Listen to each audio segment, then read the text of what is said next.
players in that journey, and at some point we'll come to the big elephant in the room of Finfluencers. Yes. People say that I should get Z-class security after I've tweeted the amount I have about Finfluencers. But yes, we'll come to that. So,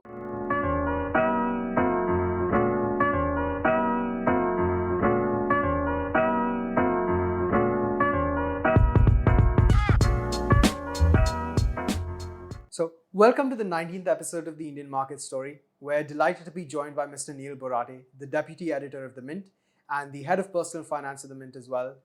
Neil, thank you so much for joining us. We're really, really happy to be having you on this podcast. Pleasure. We have plenty of really interesting things to discuss today. Thank you for inviting me.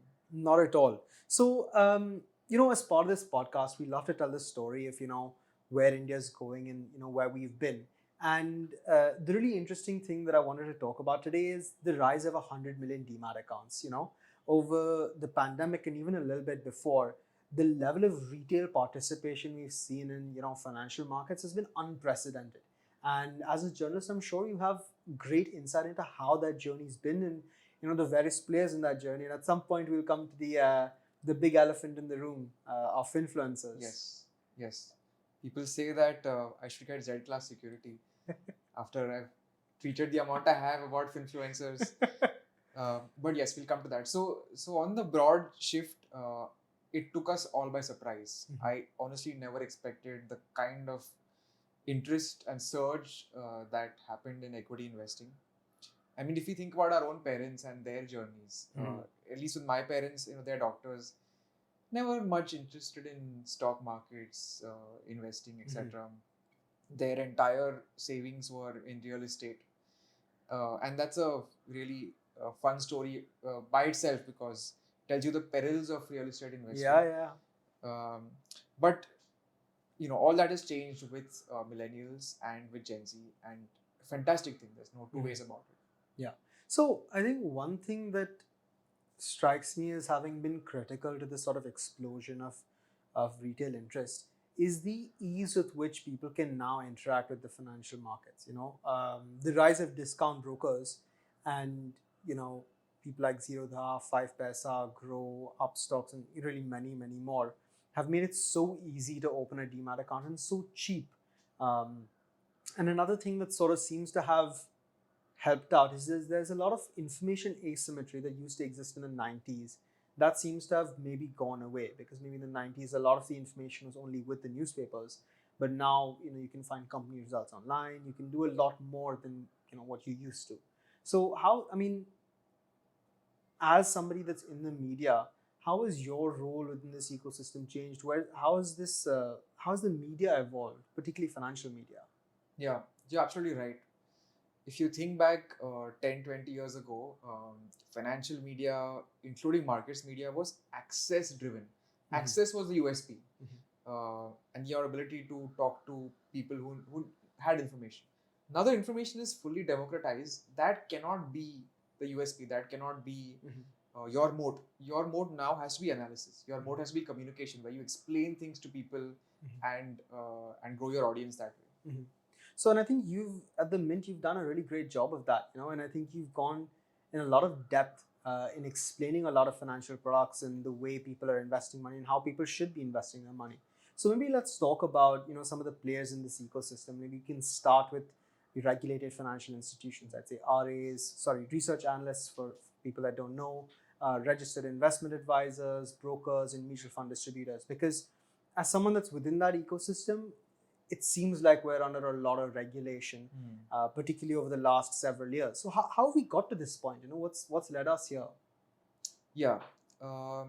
So the traditional ecosystem has been dominated by bank RMs. And to this day, I think they are still dominant. What has changed is that new categories like RIAs and RAs have come up. And in the initial years, unfortunately, a lot of players got these licenses, stock tippers, mostly from Indore. And when their clients started complaining and SEBI began realizing what's happened, the entire industry came under a lot of regulation. And today the burden has become extremely heavy. The pendulum has swung totally the other way. Yeah.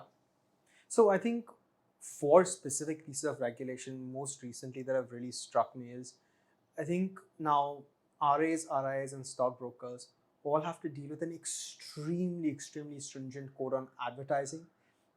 They're mulling a central authority for returns verification, and they're also thinking about having a payment interface so that all payments that are delivered to RAs, RIAs only go through a SEBI registered link. So it seems like they're really clamping down on these activities. So what do you think is the future of these institutions? Do you think RAs, RIAs can effectively play a part in helping India manage its finances given the amount of regulation that exists? So some of these regulations I'm actually positive on, specifically the performance validation agency that SEBI has mooted. Because today there's a big problem with fake screenshots, fake videos, PNL gaming, etc. So if you do have an authority which is independent, is able to verify that these are your actual returns, and if intermediaries like RIAs, even MFDs, if they're able to show to clients credibly that this is the return that I've given to my other clients, fantastic. On the other circulars that you mentioned, it will take adjustment. It will take, there's a lot of things at the back end that existing players, new players will have to adapt to. But hopefully SEBI will also loosen up some of the RI regulations. That's what we've been arguing for a long time. Yeah.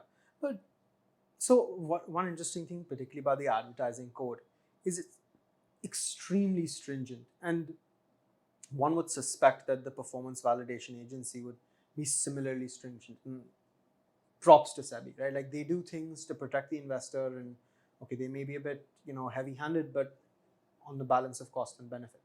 What concerns me though is that we don't have enough qualified financial advice in India. And a lot of what this regulation does is it makes the barriers to entry a little bit higher. And that's just something I'm concerned about. And I wanted to hear your thoughts about, whether you think this industry will genuinely grow, and because it seems like there's a need for it. Yes, you're right. Already the entry barriers are extremely high. Now, I'll give you an example. Just to be a person associated with financial advice, so the second run, an assistant to an RIA, you have to have 2 years of experience, and you have to have a postgraduate degree in certain subjects, finance, I think accounting, etc. Now it's a chicken and egg situation, because to get the experience you should be with an RIA, but you can't be with an RIA unless you have the experience. Yeah. So essentially what it seems to say is get your experience elsewhere, work with a distributor, and then have a change of heart at some point and move here, which is impractical. So there are things like this. Then the fact that RIAs have to give the same exam every 3 years. No other profession has that. Yeah. My parents are doctors. Their CPE, they have to attend some lectures. That's it.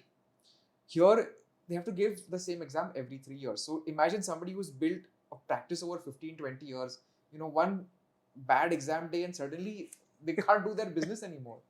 So there's a lot of things like this. My hope is that SEBI will loosen a lot of these regulations. I mean, all respect to financial professionals, but we're not more important than doctors. There's for sure. You can't have more regulation on financial services professionals than you do on doctors. That doesn't really make sense to me. Yeah. Correct. But so from an RIA perspective, my understanding is that the majority of the business model is all fee based, and there seems to be a lot of reluctance. Anecdotally, I feel like there's a lot of reluctance in Indians to pay fees for investment advice. I mean, at the mint you guys do a subscription. Have you seen that attitude changing? Do you feel like that attitude will change? What's the future of this? I think the attitude is changing. If you think of OTT platforms today, Netflix, Amazon Prime, people are starting to pay for it, and that's getting into their psychology. So that translates into more or a higher tendency to pay for newspapers. Eventually, it will also feed through to RIA services, to RA services. Now, if you think of some of these platforms like Small Case, right?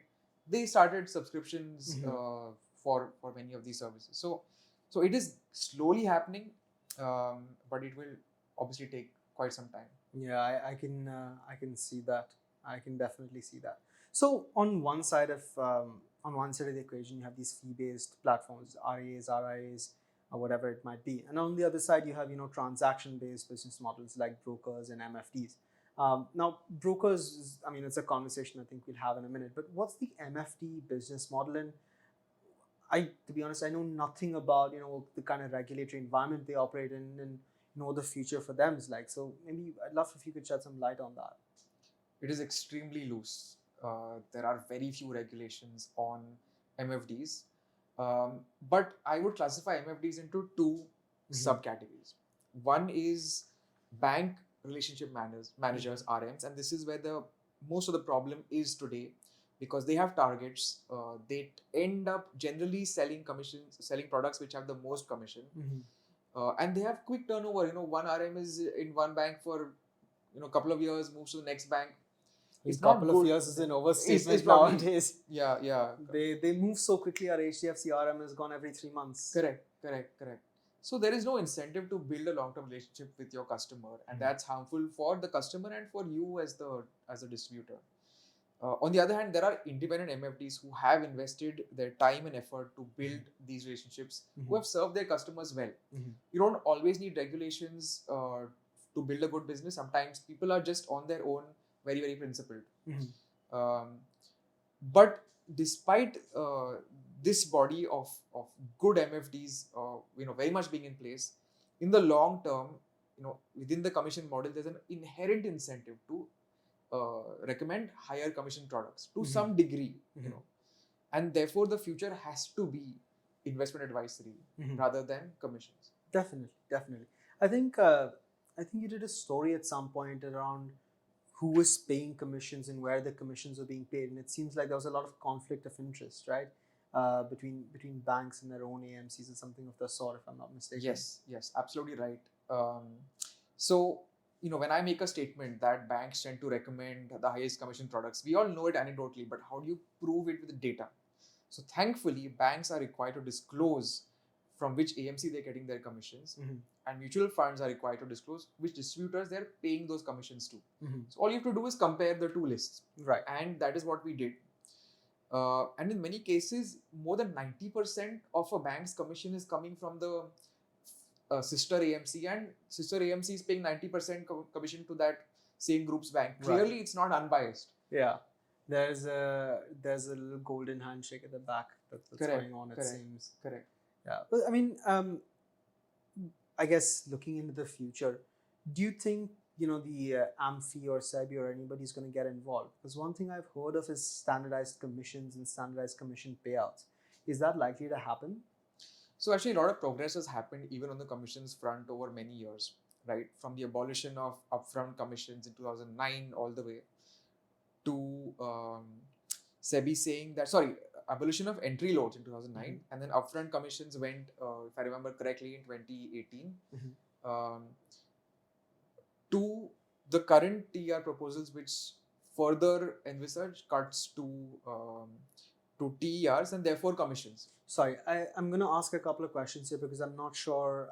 I know all the terms in maybe several views. So what's entry load in TERs? Total expense ratio, right? Yes. Yeah. So I'll begin with entry loads. Entry load was a charge that used to be levied just because you invested money in a fund. Thankfully, SEBI got rid of that very early in the game.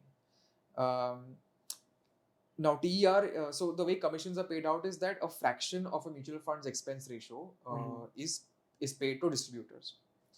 When you reduce the expense ratio, automatically that commission also gets reduced. So SEBI in 2018 came up with these slabs that if you have a scheme which is over a certain amount of AUM in size, then the commission cap falls. The bigger the scheme becomes, the more the cap falls. Now, unfortunately, what that led to is a lot of AMCs launching NFOs, like create another small scheme, charge a higher commission there, move money from here to there, or just sell the new stuff, don't sell the old stuff where you can charge a lower commission, things like that. What SEBI has proposed in its current circular is that instead of a scheme-based commission cap, there will be a asset class-based commission cap. So all equity schemes of a fund house will be aggregated, and if that AUM as it grows bigger and bigger and bigger, the commission cap gets lower and lower. So that takes away the incentive to launch newer and newer schemes, more and more schemes. Right. Today, there are something like 2,500 schemes across 44 fund houses. How on earth is anybody supposed to make head or tail Wow, of? that's crazy. It's a morass, and they are still launching more and more NFOs.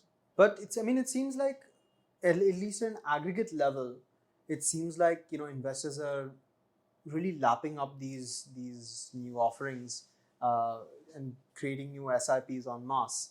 Uh, is it a case of just a lot of churn, or is this genuine growth across these NFOs? A lot of NFOs are push products and not pull products. Mhm. And if the incentives are such that you make it lucrative for those schemes to be pushed, they will be pushed and bought. Mm-hmm. Even today, I think more than 80% of equity AUM in the mutual fund industry is regular plans. So the vast majority is still commanded by distributors. Oh, wow. Yeah.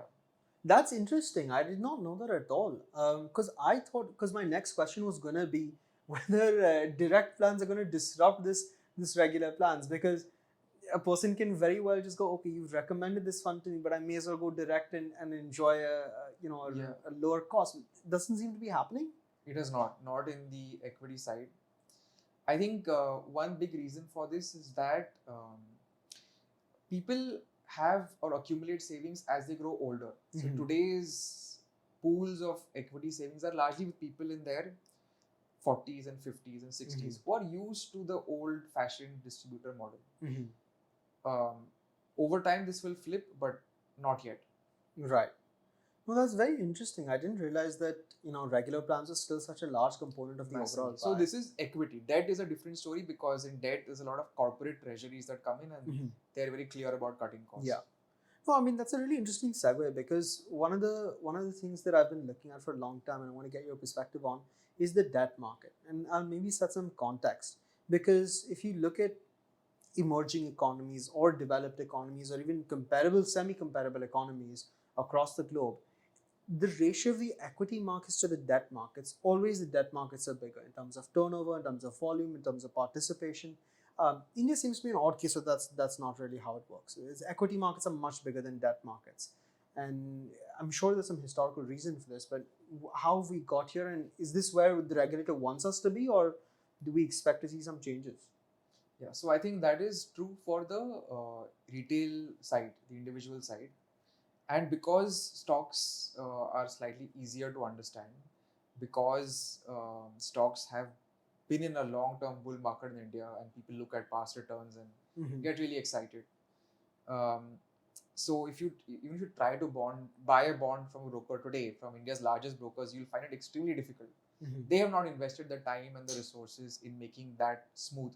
They have not gone out and educated people about bond buying. But I think that also will change for a couple of reasons. So number one, the budget. It took away the tax advantage of debt mutual funds. Yeah. So if you directly buy bonds after 1 year, capital gains is 10%. Fantastic. What was the old regime before they changed this tax? So then debt funds, if you held them for more than 3 years, they were taxed at 20% along with indexation. So it was a bit of a no-brainer to buy a debt fund while directly going to a bond. That maths has now shifted. Right. From a tax point of view. Right. There are still other reasons why debt mutual funds can be a better bet. So number one, diversification. I mean, why would you put all your money in 1 or 2 bonds when you can get 30, 40 bonds Sure. the click of a button? Sure. And also liquidity, right? The fact that you can sell a bond, how to sell a bond is most people don't understand or know. But that said, I think bonds or direct investing in bonds has a bright future. That budget is a trigger, but in the long term, once this bull market has its breaks, has its or maybe even moves into a bear market, people will start looking at bonds, and I think that's when that big moment will arrive. Yeah, no, I would hope so, because I was speaking to someone a while back, and what they told me about bonds and the behavior of a retail investor with bonds is they're not interested in relatively safe bonds. they always seem to want to go for the high yielding bonds above 10%, so 10, 11, 12, 13, whatever percent. And this is where I don't quite get it, and I'd love to hear your thoughts on this. Is if you're looking for a yield product, surely you want to be in equities. And if you're looking for a safe product, then surely you want to be in bonds. But maybe I don't get this, and maybe I'm wrong about this, but it seems like retail behavior is the other way around. When they start looking at equities, they're like, okay, what's gonna be safe with my money? And then when they start looking at bonds, they're like, oh, what's gonna give me a good yield? So I mean, do you see that behavior changing as well, or is that a consequence of education? I think people do seek out high yield bonds because they think that FD में ही पैसे डालने तो no brainer है. मतलब why would I go to a stockbroker? Why would I go to an advisor? And they underestimate the chances of losing all their money in a default. India has had episodes of default, very prominent ones. ILFS 2018, the freezing of 6 Franklin schemes in 2020, all of that has happened. But the lure of fixed returns, high returns is massive. Yeah, that's true. I think one thing that I've seen coming up recently a lot is invoice discounting bonds that are short term and extremely high yield. And it seems like there's a lot of investors interested in that.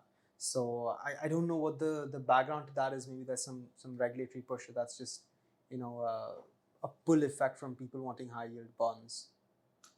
So yes, it's a combination of pull effect and innovation. So a lot of startups have gotten into that space, and it is mouth-watering yields. The problem is that if those unregulated, there are no safeguards. Number two, companies are right now using workarounds to get that invoice discounting operational. Again, legal gray zone. And tax. I mean, that's business income, taxed at your slab rate. I don't see much advantage for it for an ordinary individual investor. That's interesting. Yeah, that's true, because it's extremely short tenure business income. That makes sense. So, I mean, we've talked about these regulated institutions and all their products and their future. But the thing that I really wanted to talk about, that I'm sure you want to be talking about as well, is how Finfluencers have played into this ecosystem. And because it seems like, I think you said earlier today, is that when the regulator has put pressure on these regulated institutions and they're not able to operate with freedom, the people that are able to operate with freedom have grown substantially. Am I right? Correct. So let's trace out the origins of Finfluencing and the growth it's had in India. A lot of this is a pandemic phenomena. Before pandemic, yes, there were some YouTubers who were doing well, but the pandemic suddenly gave them that massive boost. Because everybody was sitting at home, there's nothing else to do but watch videos and invest in the market, all of it online. And sure, they have certainly grown the size of the investor base. They have educated a lot of people. There's no doubt about that. But along the way, a lot of perverse incentives have been built into their business model. So number one is the broker affiliate links. The way it works is that you put a link to a broker below your profile, below your post. Your followers who go through that link, they when they trade, you get a cut out of every single trade. Oh, wow. So you have every incentive to create clickbait video after clickbait video that gets people to trade. And there is this SEBI study which has shown that 89% of traders are not making money. Yeah. So this is money that's coming at the expense of the investors of India. Right. It's not a healthy cycle. Right.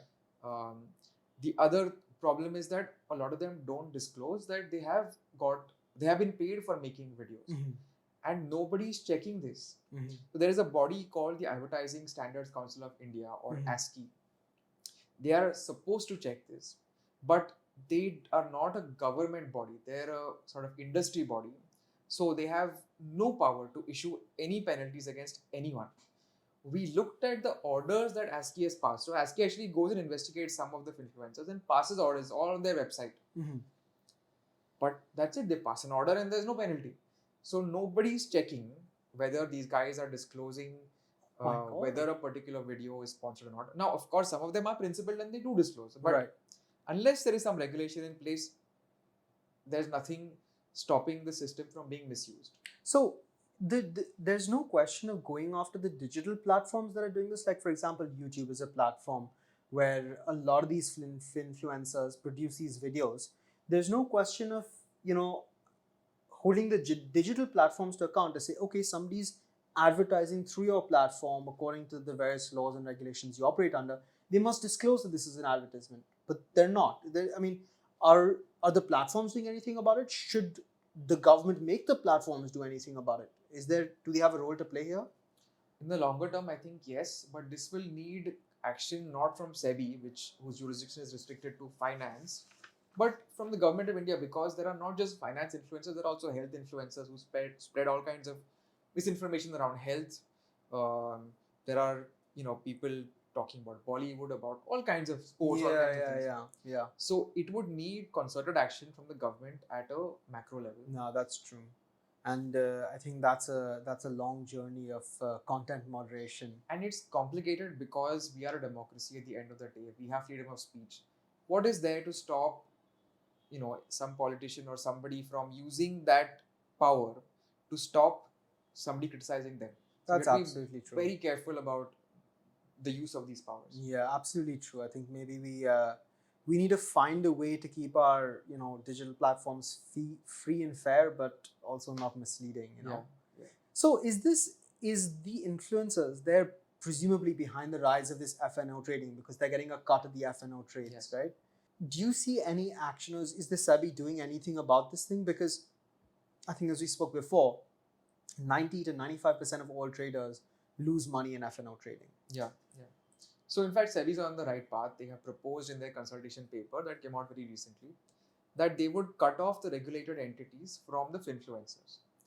They, therefore, if the circular becomes law, you can't have brokers giving affiliate links. You can't have brokers having arrangements and tie-ups in all kinds of indirect ways with influencers. Mm-hmm. One interesting thing that struck me from the advertising codes is that if there's a link to any product or service on any video, that's considered an advertisement. And then what that content can contain, including famous names, faces, companies, returns, performance, strategies, anything of that sort is banned. And the penalties for violating that advertising code are immense. It's like, your entire organization is cut off from the exchanges and trading for a day until that video is taken down. So, fingers crossed it's effective. And fingers crossed these influencers come back on track to educating the public. Yeah, I think they will be. I'm very, very glad that SEBI's taken this step. Good. No, I mean, I think let's leave the influencers aside. We've got a long history of speaking about them. Yeah. But you've been in this ecosystem for a while and you've seen this journey. So what's that journey been like? How did you end up getting into being a journalist? I saw somewhere that you originally studied law, if I'm not mistaken. I did. I studied law, and I sometimes say to myself that had I practiced law, I would have earned a lot more money than I currently make. No, so I switched my fields because at that time my parents often would ask me that, how you tell us how we should invest money. I don't know why they were asking basically a kid, but they were, and it set off this chain of thought in my mind. It sent me down the rabbit hole where I wanted to read as much as I could. I wanted to study this. Mm-hmm. So I did a second degree in economics. And then after I finished my education, I came back and I worked for an RIA for a while. And I thought this would be my profession. I would be an investment advisor. But while I was doing this, unfortunately, the pay wasn't great at that time. So while I was doing this, there was a vacancy at a website that I'm very fond of, Value Research. Mm-hmm. And I thought, let's take a chance, let's apply.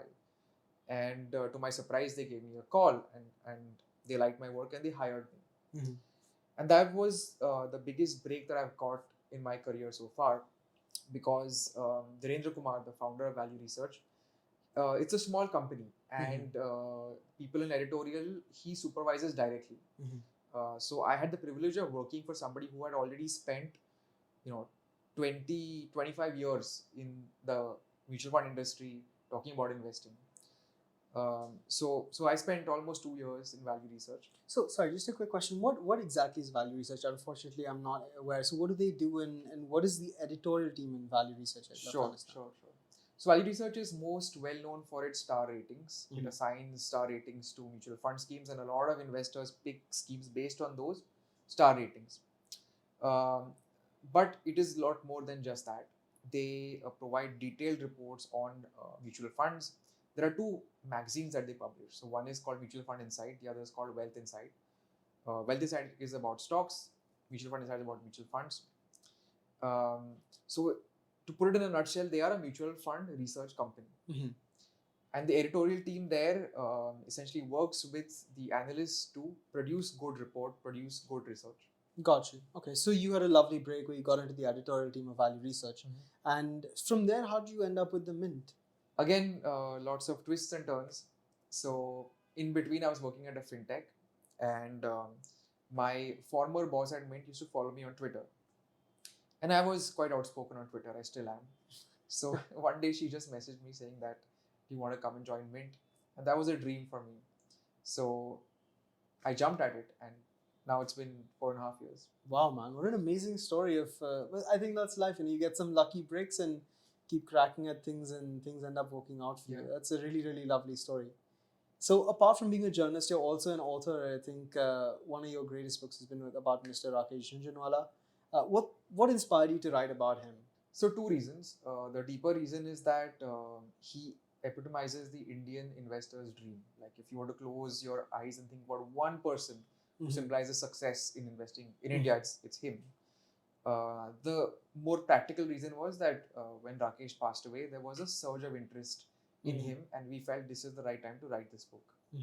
We also noticed that although there are hundreds of videos, articles, resources available about him online, there is no systematic compilation of his life, and we wanted to be the first ones to do that. Right. So, do you have any favorite anecdote or any story or anything that from the book, from your effort of writing the book, that stands out to you, that you'd maybe love to share with people? Yeah. So I have two co-authors, and we are often asked this together on the panel, and we all have different favorite parts. Mine is the big macro bet that he took during the Madhu Dandavate budget.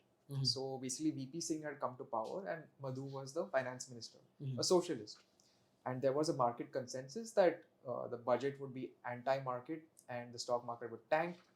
But Rakesh reasoned that this would not happen. The pessimism was overdone. A lot of the fears were irrational. Like there was some talk about him doing something on education.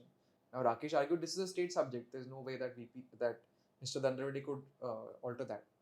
So he went big on, and that was his first big successful macro bet. The market rallied, and he made a ton of money.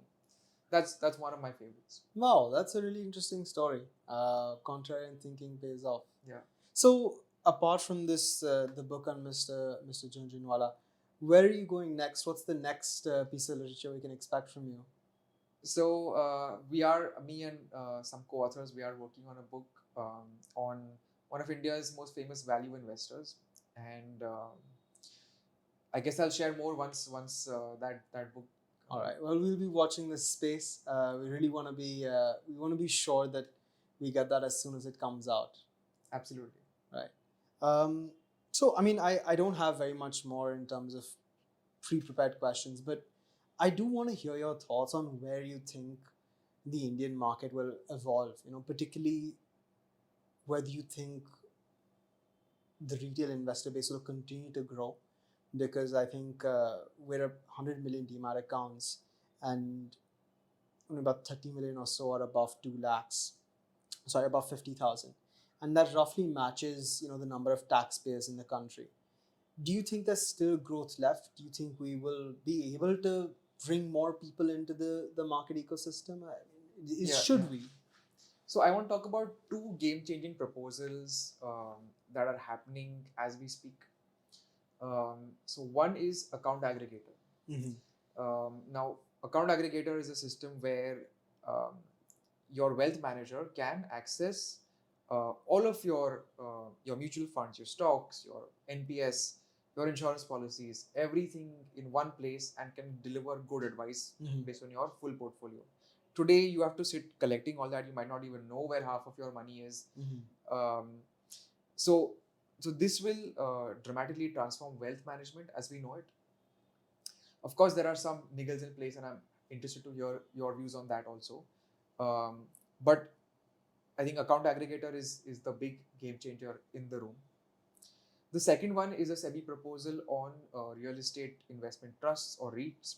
SEBI has proposed that they would lower the minimum size of a REIT from 200 crores to 25 crores. Mm-hmm.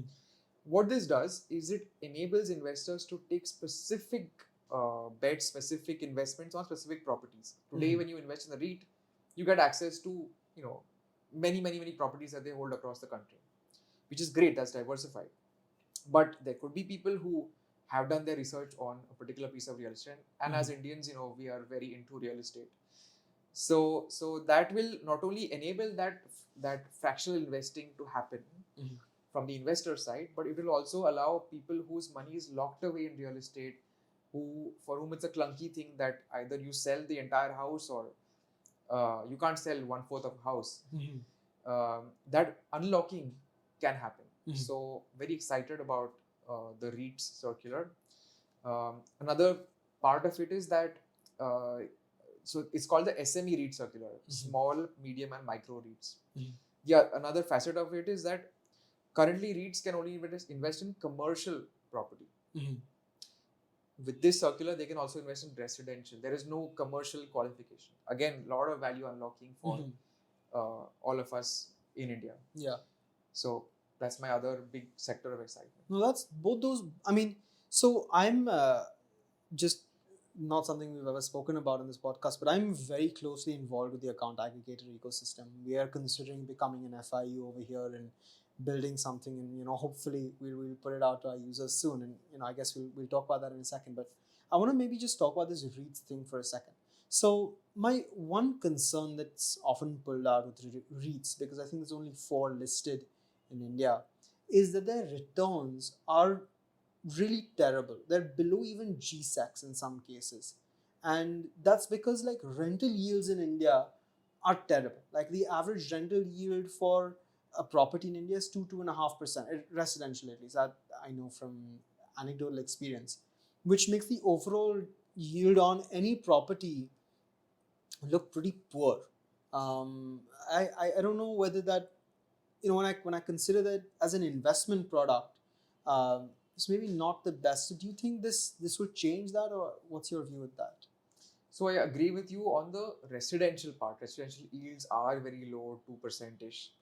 Commercial real estate is a different story. There it would be, I think, around 8 to 10%. Now, REITs returns look bad often because most of their returns come in the form of dividends, come in the form of payouts. They are mandated to give away 90% of the rental income that they collect. So when you see the price chart, you'll actually see a flat or negative chart because most of that money has come through distributions. Now on the yields, I would add one more thing. So yes, on an average, residential yields are very low, but there are always parts of cities that are just growing, that have just been settled, where the yields are much higher. I mean, people do this all the time in their lives. They go and buy houses in slightly outskirts, wait for the appreciation to happen, and then sell the house. This will allow this to happen in a far smoother manner. Right? You just have to go and buy a unit on a stock exchange. That's it. And a much lower ticket size, which is, I think, what's really important for Indian investors, because the ticket size for a property investment, even if it's a non-residential property, is in the order of tens of lakhs. I don't think you get any material investment underneath that, irrespective of where you are in the country. Maybe you can do that at a lot smaller size, if I understand you correctly. Yes. So currently the ticket size for listed REITs, if I remember correctly, is a few thousand rupees, not in the lakhs. For SME REITs, SEBI has proposed a higher ticket size, but again, nothing compared to the, let's say it costs 1 crore to buy a flat in India's metros, it's average 2 BHK. Nothing like that. It will be a fraction of that. Well, also I find really interesting about this proposal is, I think on one hand you get the ability to, invest in property. But what's interesting to me is that you can get a lot of small, medium developers and construction companies that are able to unlock value from their balance sheet. Because rather than having to sell, 1,000 actual physical units, they can list everything as a REIT and then unlock value like that. Correct. That is what is so exciting about this sector. Yeah, no, that I think if they're able to bring this out and the right rule set is in place, fingers crossed, this is going to be a game changer for the real estate market in India. Yes. So let's come to the other innovation you spoke about, account aggregator ecosystem or Sahamati. I have to say, I wholeheartedly agree with you. I think when they make this work at scale, it'll be transformational. So a little anecdote from my side actually. So I was in the UK for a long time. I was studying there, working there. They were the first ones to launch open banking. And their open banking was very limited in scope. It was just like data sharing of current accounts. And even then it was a revelation because it allowed for a lot of account switching. It allowed for a lot of expense optimization. And I think if the account aggregator ecosystem over here is able to deliver on its huge promises, then it really will transform the overall ecosystem. But where do you think we are in that journey? I mean, what are you hearing as a journalist? I'm sure a lot of people must be speaking to you. Yes. There are lots of niggles, unfortunately. So if you just think of banking to start with, something as basic as credit card data is not part of account aggregator right now. Mm-hmm. So if you're, for example, building a spending tracker, an app that tells you this is where you spend your money, this is where you could save, this is where you could smartly manage your money. Without your credit card spending, how is that app going to be effective? Mm-hmm. Similarly, loans are not part of account aggregator. Again, huge part of our lives, our personal finance. This is just on the banking side. On the mutual fund, on the stockbroking side, there are a whole bunch of other things. Happy to get your inputs on that also. Yeah, so I think depositories have only just come onto the account aggregator ecosystem. And when I say only just, we're sitting here in September, and I think only in August they were actually fully onboarded and went live. So all the promised data is not really coming through, and the hope slash explanation is that because it's new, they haven't figured everything out yet, and they will. And the other component of it is they've not scaled up the amount of data that they're able to facilitate the transfer of. Which is to say, I think right now there's 17 million handles on the account aggregator ecosystem and 17 million data pulls. But the data pulls that are coming out of the depositories are well underneath 100,000 if my information is correct, and I could be wrong, which suggests to me that in order for it to work, in order for this to really deliver on its value, they need to scale up their infrastructure and find a way to deliver the complete data package, which they're not able to do right now. Yeah. That's one major concern. And my second major concern with this is that most of the economic value in this country sits in joint accounts and joint folios. And that's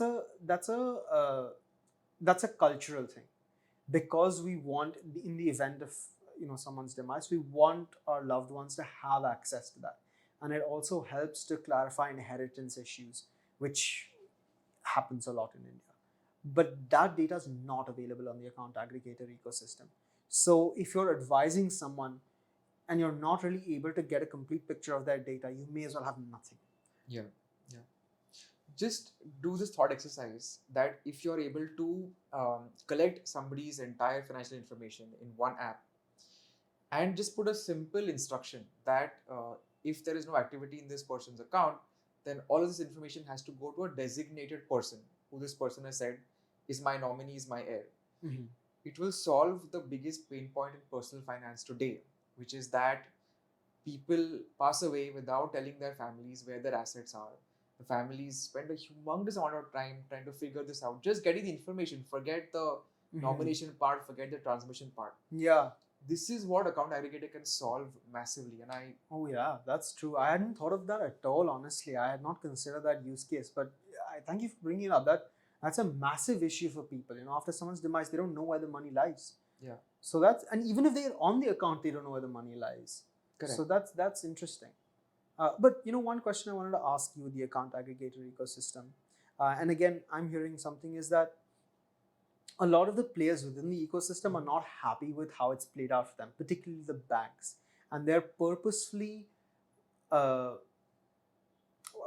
wouldn't put it they're purposefully doing anything. They're not delivering it to the best of their capability because they don't feel like they're benefiting from the ecosystem.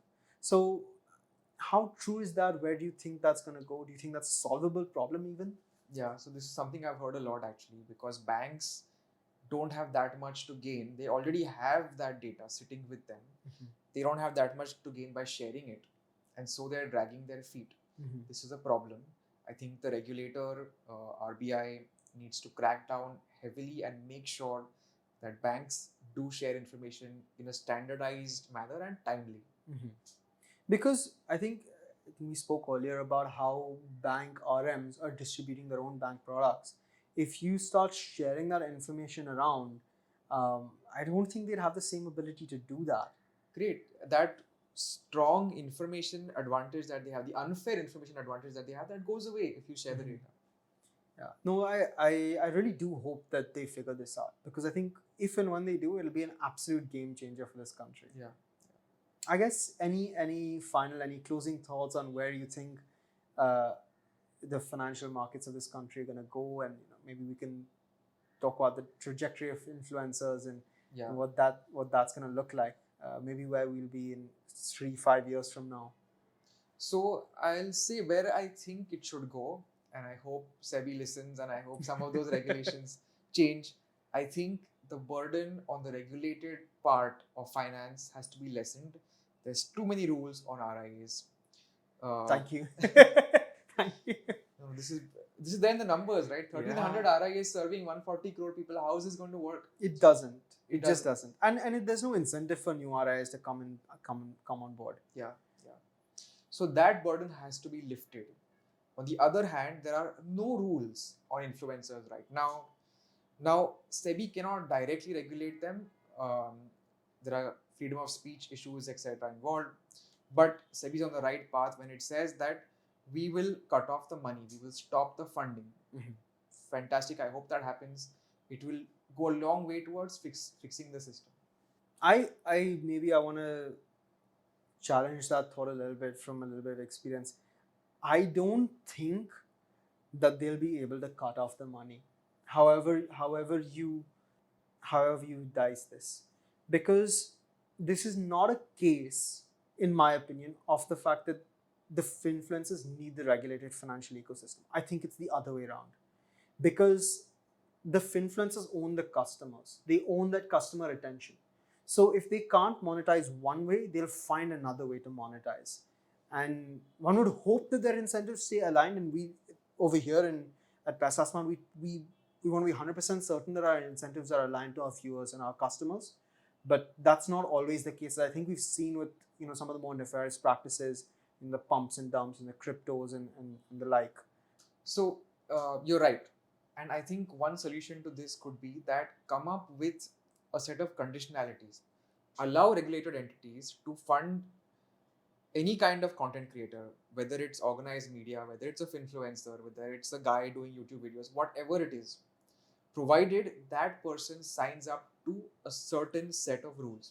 For example, if that person promises that I will not take money from unregulated entities, I will not take money from crypto firms, if that person promises that I will not induce someone to trade, I will not make a video which says 50% returns from this trade, then yes, you can fund them legitimately, no problem. I think this can be one solution to the problem that you just highlighted. Yeah, I really hope so, because I don't think the solution to the finance problem in this country is to cut people up. I think it's separate industries. I think it's trying to ensure that incentives are aligned, because I think that's and that's easier said than done, if we're being honest. Yes, you're absolutely right. Not so much to cut, but to make sure that the money is going to the right places. Yeah. So just speaking of the money going to the right places, as a journalist, I'd love to know what's the craziest story of malfeasance or fraud or negligence that you've covered, if we'd like to talk about that without naming any names, Oh gosh, there are so many. Uh, We'd love to hear all of them, so I'll give you a few of them. You can take your pick on whichever Sure. is the craziest. Um, Now, we all know about mis-selling of insurance, of endowment insurance policies. So there is a guy in Rajasthan um, who initially was an employee at a life insurance company, and he quit his job because he was fed up of the mis-selling, and he started going to people who've been mis-sold policies and telling them that I will get your money back, just give me a small fee for it. After he did this for a while, the insurance company noticed, and it was like, what on earth is happening? There was a case filed against him for data theft, and he went to jail for a month. Oh God. Yeah, he went to jail for a month. He fought that case. He was acquitted, and then he filed a counter case against the insurance company, which I think is still progressing. But there was a point at which a warrant was issued against the CEO of that insurance company. Wow. Without going too much into the specifics of the company, it highlighted strongly the problem of just how intense insurance mis-selling is. The kind of commissions that are paid out on endowment policies just drives this. Like, you have to, when the incentives are bad, this will happen. Yeah. Anything in equities or in the equities market? So not exactly equities, but two other cases that come to my mind. One is the mis-selling that happened in case of Karvi private wealth clients. So Yeah, the Karvi story is one hell of a story, man. yeah. So this is something that we wrote about in 2019, where a lot of Karvi clients had been sold NCDs of builders. All those builders defaulted, and the Karvi clients banded together, formed a group, went to court, filed civil and criminal cases, and at one point there was I think there was a court order or a warrant against the Karvi private wealth CEO, and that's when it came to our notice. We covered it. This is very unusual. Normally, investors just write it off, or they're often too small. They're individuals, right? They have jobs to do. Yeah. But by coming together, they brought some accountability to this system. Something very similar happened with Yes Bank. So Yes Bank 81 bonds were missold by RMs of Yes Bank to customers of Yes Bank. So what's a Yes Bank 81? So an 81 bond is a bond that is written off if the bank's tier 1 capital falls below a certain threshold. So basically it's a quasi equity product. It's meant to absorb losses. It's super high risk debt. Of course, the yields are also high. Yeah. Sorry, I think maybe let's just explain to our viewers that banks have different tiers of capital as per their regulatory requirements. And tier 1 capital is the safest capital. They should not fall beneath that threshold, if I'm not mistaken. Correct. Think of it as their basic net worth. If it goes into below a certain level, then these bonds have to be written off. Right. Now, this is high risk stuff. It should not have been sold to individuals in the way that it was, and many of them were senior citizens who had invested big chunk of their life savings into these bonds. When Yes Bank went belly up, of course, these bonds were written off. So again, these guys faced the prospect of having their lifetime savings eroded. They came together, they banded together, and they challenged this action. And after a long period of struggle, there came a judgment from the Bombay High Court, which basically went in their favor against this write-off. So again, I mean, you never think that individuals can collectively do these kind of things, but hats off to them. I hope more investors follow this and hold institutions accountable. Yeah, absolutely. I think it's time for a degree of accountability in this ecosystem. Yeah. Just an adjacent question to this. I think SEBI and the exchanges and most regulated financial institutions have a number of investor grievance channels. I think Scores is the SEBI portal in particular. Are they effective at all in addressing investor grievances, or is this kind of collective action really the only way?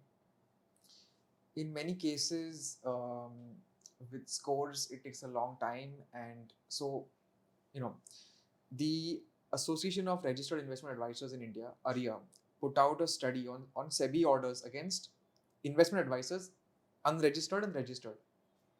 They found it takes 33 months for a final order to be passed, right? And this is a case where SEBI is acting. In scores, you have to first prove, you as a customer, you have to prove your case, right? It takes a long time. Fortunately, SEBI has brought in something new just a couple of months ago. They brought in something called online dispute resolution, ODR mechanism, which has basically mediation, conciliation, and arbitration, different stages of dealing with a dispute. The last stage is arbitration. If the arbitrator finds in your favor, you as a customer, then you have to a large extent won your battle. It's very difficult to appeal from that stage. So I hope that the ODR fixes some of these issues. Yeah, that's the hope. I think more effective grievance redressal will definitely ensure that the incentives of the players in the market stay aligned. Yeah.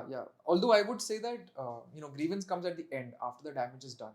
To stop the damage from being done, we need to have good regulations. Yeah, of course. But what I find is that if you know you can get away with something, then if it's going to take 33 months, even if you're breaking the law and it's going to take 3 years for any order to be passed, you can run with your money. Yeah. But if the chance of enforcement and the speed of enforcement is higher, then the incentive to even step into a gray zone is much lower. I agree. I'd imagine. That's true. Yeah. No, I think it's a very interesting time to be involved in the financial markets. Yeah.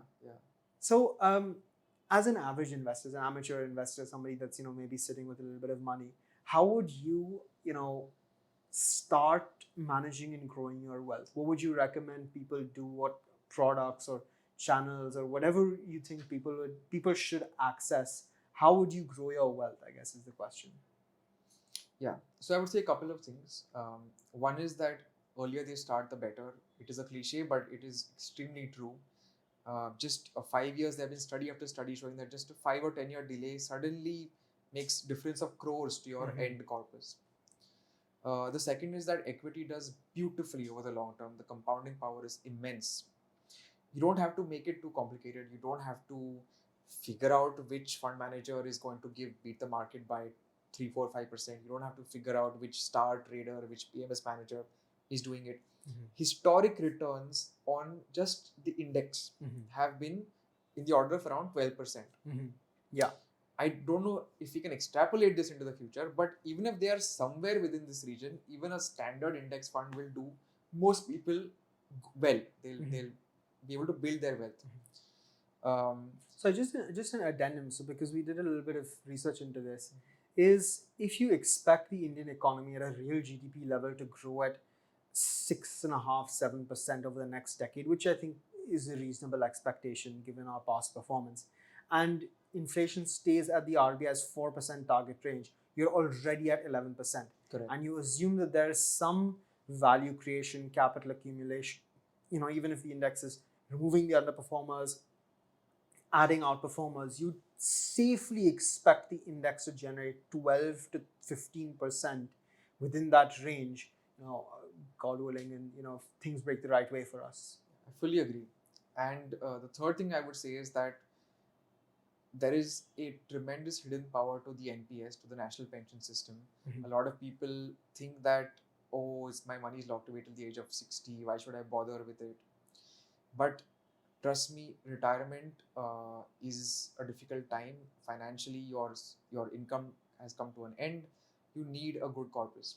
And NPS has, so I'll give you a couple of reasons why I'm so bullish on NPS. One is that when you switch within the NPS between equity and debt, there is no taxation. If you do the same thing in a mutual fund portfolio, if you switch from one MF to another or one stock to another, every time there's a tax leakage. The other is that the lock-in until 60 is actually a hidden strength because you protect yourself from the temptation of greed and fear. Yeah. There is this story in Greek mythology where Odysseus and his companions are sailing near some creatures called the sirens. And when the sirens sing, it tempts the sailors to go into the sea and drown and die. So they chain themselves to the mast, and that's how they get past that area. NPS is exactly that. You're chaining yourself to the mast until you're 60. Now, the third point, a lot of people object to NPS is that because there is a 40% annuity. So I want people to understand this very carefully. Yes, if you buy the standard kind of annuity, which is annuity with return of purchase price, then the rates are around FD rates, 5-6%. They're not great, and people. Okay, sorry, I'm sorry, I'm going to interrupt you there because I'm not sure I understand exactly how NPS works. So I've maybe lost you in this last point. Could we maybe just dig into exactly how NPS works? Sure. Because I'll be honest with you, even as someone that's in the markets, it's not a particularly popularized product. So how does the NPS work, and why are these advantages that we spoke about, the tax leakages and the lock-in, why is it relevant given how NPS works? Absolutely. So NPS works a lot like the 401k in the US, where you put money and you allocate it. You can invest up to 75% of your money in equities. So you can harness the compounding power of equities. This money is managed by pension funds, and the pension fund managers are pretty much the same companies which manage mutual funds. Apart from equities, you can put your money in corporate bonds or government bonds. Now, while the money sits in NPS and compounds, there is no taxation. No long term, no short term, there is nothing. As long as the money is inside the NPS wrapper, you pay zero tax. Is there a cap on how much you can put into NPS? That's the magic. There is no cap. So, yes. So, I'll explain my point a little bit. There is a cap on the tax benefit you get for NPS. Right. So, you get two tax benefits when you invest in NPS. Number one, under Section 80C up to 1.5 lakhs, you get relief on your contributions. This is on the employee side. Your employer can also contribute. That also is given tax relief. So there the limit is 10% of salary up to an amount of 7.5 lakhs. Extremely high. And that benefit is even there in the new regime. So even if you give up all of your deductions, that is one that still remains. Oh wow, okay. Apart from 80C, there is the benefit of 80CCD 1B, which is a 50,000 rupees benefit exclusively for NPS. That deduction is not available for any other product. In 80C, there are other competing products also. So this is the first E of the EET structure of NPS. So exempt, and partly taxed is how NPS works. So we've discussed the first exemption, we've discussed the second exemption. Now people have a problem with that third, that partly taxed wala problem. To begin with, let's understand that 60%, the majority of your corpus is tax-free. You can withdraw tax-free at maturity. Now let's come to that 40%, the pain point. You don't pay tax on 40% in one go. So it's not, if you have a 1 crore corpus, you don't suddenly have a 40 lakh taxable income. You have to use that 40 lakhs to buy an annuity, an annual payment of income, and it is that income which is taxed. So let's say that 40 lakhs buys you some 3 lakhs of annual income. Anyway, that's going to put you in a very low tax slab. How much tax are you going to be paying on that? The retirement, usually your other kinds of incomes come to a halt. So it is not this big bogeyman that is put up. The other thing that people don't like is in the annuity rates are low. They are like FD rates, 5-6%. And yes, that is true for annuity with return of purchase price. So what does that mean? You buy the annuity when you retire, and when you pass away, your family gets that 40 lakhs back. Right. So therefore, the insurance companies keep the rates low. Now there is a strategy. A lot of people, would be single. Their kids might be financially independent. Whatever reason, they might be able to not have to pass on that 40 lakhs to their kids. They have the freedom to choose annuity for life. This means that the annuity stops when you die and your family gets nothing back. Now, again, that sounds scary, but there is a strong benefit to this, that the rates then shoot up because the insurance company starts betting on you dying. And every year that you survive, you won. Yeah. There was this famous bet that a French lady took against a real estate speculator, where he told her that I want to buy your house, but I'll pay you a fixed sum of money till you die, and then I get your house. Turned out that she outlived him. It's his kids who were still paying her annual payments. Many times the value of that house had been paid to her by the time she passed away. Wow. So there is a lot of hidden power within NPS that people don't realize. So the third thing that I would ask new investors to do is please open an NPS account. Focus on your retirement. It may be a long time away, but you need to start as early as you can. Wow. I think that's a really powerful message for our viewers. And I think on that really important note to go and open an NPS account, I think we're going to end our podcast. And I want to thank you so much for coming on and sharing your thoughts and insights. It's been a really fun afternoon, and I really enjoyed hearing what you have to say. Likewise, Varun. Thank you so much for having me. This podcast is produced by Elixir Equities Private Limited, a SEBI registered research analyst. Registration number INA00004787. The information provided in this podcast is for educational and informational purposes only and should not be considered as investment advice. Investment in securities market are subject to market risks. We strongly advise all investors to read all related documents carefully before investing.